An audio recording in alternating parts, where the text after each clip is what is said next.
Yu-Gi-Oh! It's a game that has dozens of arguments swirling around its community. This game's all luck. It's just a pay to win.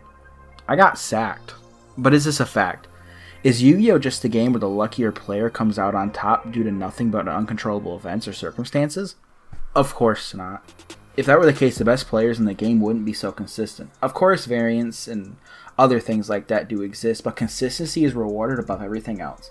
The best Yu-Gi-Oh! Players of all time have all been amazing deck builders and great pilots of the deck that they themselves built. The criticism, oh, he's just a net decker, would only be an insult if the build quality of the deck was irrelevant. And the decks closest to perfection puts the best players on even footing, because Yu-Gi-Oh! Is a game of two parts, construction and then play, and the battle starts before you sit down. And that's the part we'll be championing here today. I'll be breaking down the best decks throughout history of this game and show you how statistically dominant they actually were in their time.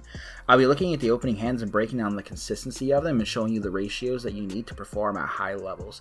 This is Yu-Gi-Oh! In-Depth, and I'll be explaining a deck that could possibly be the best of all time, Drytron.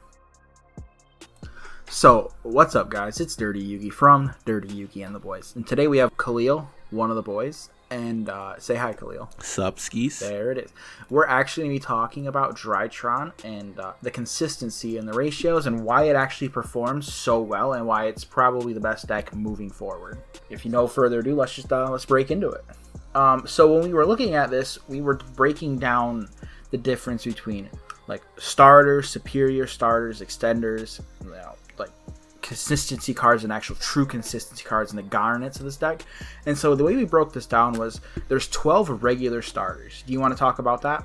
So of the 12 starters, we have 3 copies of Diviner of the Herald, 3 Drytron Nova, 3 Alpha, 3 Zeta, and essentially the best part of this is going to be 9 of these 12 starters are also superior starters. So another thing we should probably break down is the significance of these names, considering we kind of made them up. So a normal starter, which is something that most people already know what it is. A starter is something to get your play started. Makes sense. A superior starter would be something that's going to be a starter and it will also double as an extender. So a superior starter is something that you're kind of okay with seeing multiple copies of them in your hand. Basically saying if I open 2 copies of Diviner of the Heralds, not that great, one of them's useless. If I open a copy of Thuban and a copy of Nova, that's pretty creamy. That's a good draw. So a superior starter is something that you can see more than one of them and still be okay. And a perfect starter is kind of that card that you can draw 1 copy of and it'll do your entire combo alone. It's not always something you want to see multiple copies of, but when you do see it without interruptions, you're going to do everything that you want to. So when we break down the term extender, it's something to progress your play but actually won't start it. So in this case, we have 1 copy of Delta and 2 copies of Gamma. Ben 10's here, it's a pseudo extender. It's a card that goes with the engine pieces, but it doesn't do anything by itself, so I'm going to say it's pseudo extending. But in this case, the 2 Gamma and the Atlas act as the only true extenders in this deck. This is the list that Jesse Cotton from Team Sam did, and when we looked at it, it made complete sense why he did it and the way he did it. So I thought it was just when it came to ratios, it was damn near perfect. Next category comes up with consistency cards, and this is probably the category that makes this deck so terrifying. So this Drytron deck alone runs about 11 consistency cards, and in our category we're going to consider consistency and true consistency cards. A consistency card is simply something that can get you closer to what you want to have. So something like an Upstart Goblin or Pot of Desires will be considered consistency. In this situation, all 11 of these cards would be considered true consistency, so a higher level. That's going to be something that grabs exactly what you need. So any type of starter. When you're looking at this deck in this situation, Cyber Emergency just directly searches most of your starters. Fafnir searches your Nova, which is a starter. Pot of Prosperity, sooner or later, you're going to see the combo potential of this card.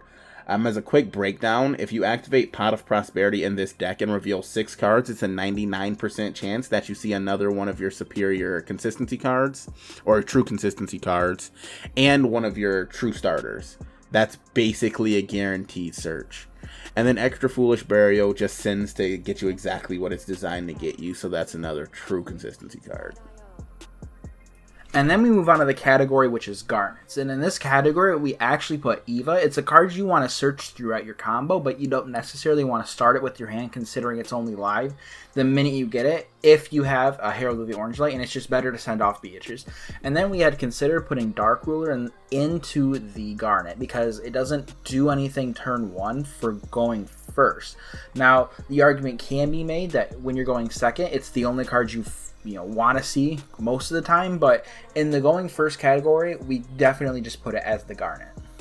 And in the last category, we have Disruptions. Disruptions can be anything from negates to trap cards to anything that plays on the opponent's turn to stop a play. In this category, we actually have 3 Orange Light and 3 Artifact Lancia. They're actually, not only are they searchable, but they're high impact considering where the meta stands at the moment. Again, I think this ratio was flawless. It was a great pick, and it just kind of shows you how powerful this deck is. And then let's get into an overall breakdown on how consistent this deck truly is, so you can see what we're really dealing with. So, you have about 23 starters. That's a combination of your 12 normal starters and your 11 true consistency cards, which gets you to all of your normal starters.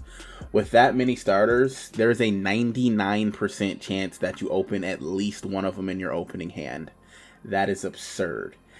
And then if your opponent has a disruption for your first play, you run exactly 24 extenders when you consider your superior starters, which can double as a normal extender, your 4 normal extenders, and your 11 true consistency cards, which gets to all of those other cards. That's a 99% chance that you draw a card to extend through your opponent's disruption. You do have a 42% chance of drawing a Garnet, but when you really look at it in the grand scheme of things, when your deck only requires 2-card combos to go, big plays, and 3-card combos are perfect boards, opening 1 Garnet's not that big of a deal. What's more important is you only have about a 6% chance of opening 2 Garnets, which is a lot less likely. And if you count your Garnets plus disruptions, there's only an 8% chance that you draw a combination of 3 of those, which would hurt your turn. 92% of the time, you will be able to play through at least one of your opponent's hand traps and set up near full board. That is absurd consistency. And that last part excludes the fact that there's some true 2-card combos that still gets you to full board. Statistically speaking, this is one of the most consistent decks that has ever been played in Yu-Gi-Oh! Just based on the amount of starters, extenders, and pure consistency cards that this deck actually runs. So in a sense, the reason we're doing this is to show you how math is used in everyday deck building to kind of pick apart the tier 1 decks from the tier 0 decks. With the use of tools such as the hypogeometric calculator, you can actually figure out the correct ratio in each deck. That way you will understand the amount of extender starters and interruptions or disruptions you need to use for the deck to make it as consistently viable as possible in the meta, regardless of what deck it is. It doesn't have to be a tier 1 or a tier 0.5 contender to use these types of tools. So I hope you enjoyed the video today. This is just a brief explanation of why Drytron is just mathematically correct and is probably the best deck moving forward. If you like this type of content, please leave a like, feel free to subscribe, and leave a comment on what you thought about the video. This is Dirty Yugioh from Dirty Yugioh and the Boys signing out. Have a good day.